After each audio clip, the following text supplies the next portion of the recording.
Alrighty, so what I'm thinking is we're going to do this a little bit as a precursor to the second half of this video, if I do actually remember to edit it together as two different parts of the same video. Let's go up to the workshop real quick, and I'm going to show you the build. I love this. Conjured it up the other day, okay? I mean, like, we don't look too shabby either, you know?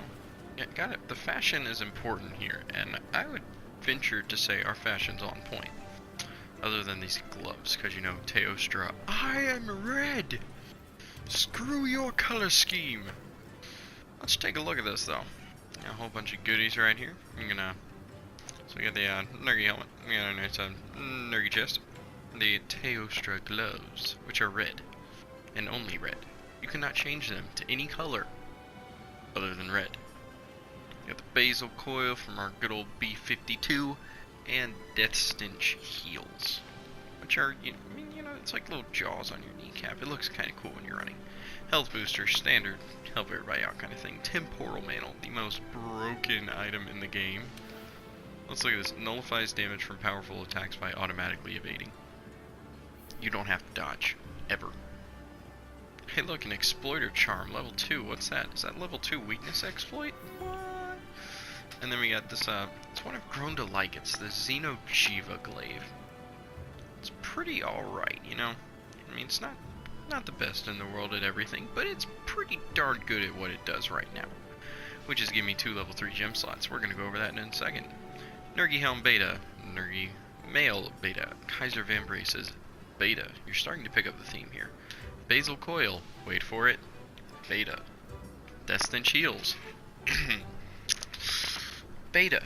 Yes, see, beta is what's going to give you more gem slots. The alpha sets, when you get Monster Hunter, the alpha sets are going to give you more of a skill, but no decorations sometimes. Like here, we'll use this as an example. This is the alpha. It has level 2 weakness exploit, but only a 1-star gem slot. The beta, it has level 1 weakness exploit, but a level 3 gem slot.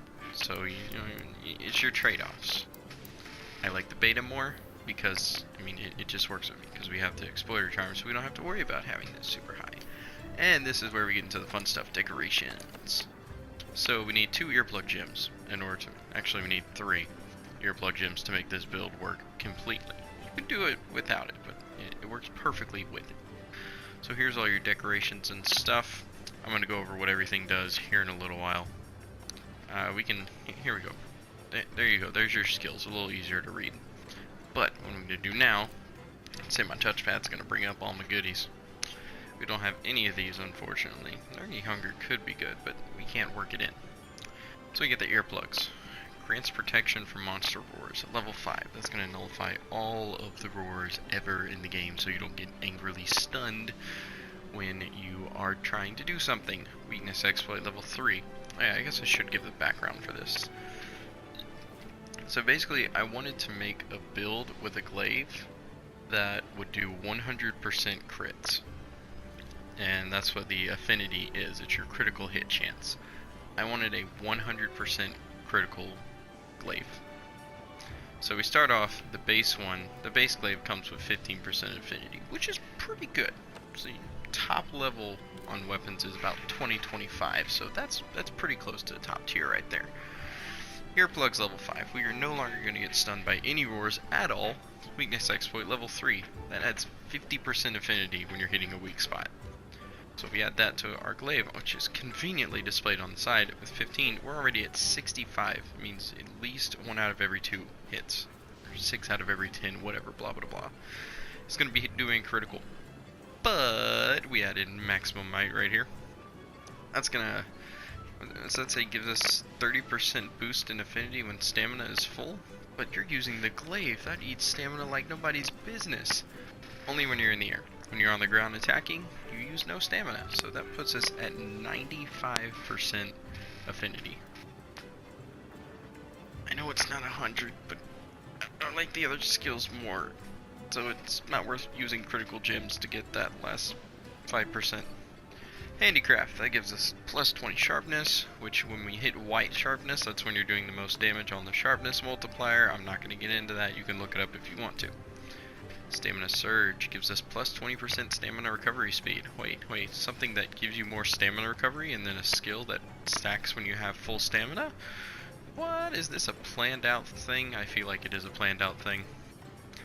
Level 2 Speed Eating moderately increased item use speed. Basically makes healing tolerable in the game because it's so slow without it. Speed Sharpening is going to remove 2 cycles from our sharpening process, which is normally 4, so that cuts that time in half as well. I found this doozy of a gem on a hunt that actually, I think it was in the hunt that I'm going to show you later. It boosts the damage dealt by critical hits. So normally a critical hit is 125% damage. This boosts it to 130% damage. So that's an extra 5% damage. We look over at our attack slot. That's 558. And if we do some quick math on our phone and distract you all by saying that I'm doing math on my phone while I do it, it gives us an extra 30 attack, roughly. And then there's multipliers, blah blah blah from there. But we're gonna run with that. And then quick sheath, that's just kind of a, I think that's one I just threw in. Probably actually gonna get rid of that. No, I'll keep it. It'll help because the glaive takes a little while to put up. Oh well, but that is our build. I mean, it's nothing too terribly fancy. The more I use the glaive, the more I am liking it, and this is probably the favorite build I've made with it so far. So, from here we're going to move to a nice hunting segment, which memory serves the beginning got chopped off, so let's chop off the end.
Box. Trap, drink bombs, ration, yep, all that fun jazz. Odo goes this way to sleep, right? Yeah, he's around here. Around the corner. Sorry it's been so quiet, I've been having to focus. I've been using this weapon too terribly long, so... Figured this would be a good a test as any, you know, basically your most aggressive, hyperactive monster in the game that doesn't like to stand still, along with good old Basil Goose. And that's a GG. 2 bounties in 1 run, there we go. Go back to HQ, please. We'll see what rewards we got. Hopefully it records the whole hunt. I don't know. Yeah, returning to HQ.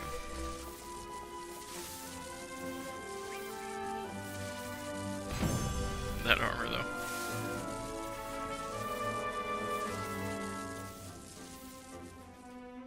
Alright, looks like we got some decorations. A couple of decent ones, maybe.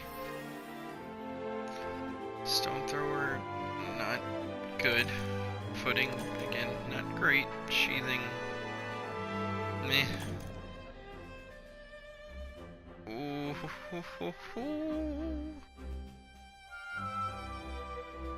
That's a critical jewel. That's a crit boost. And on a build that's made for 100% crits, like this one, which y'all saw all the little slashes, that means it's a critical. You just abuse the shit out of it. It's so easy. But yeah, that was that. So, I mean, I don't know how else to say it. It's just an incredible build and a fun weapon. I'll see y'all next time.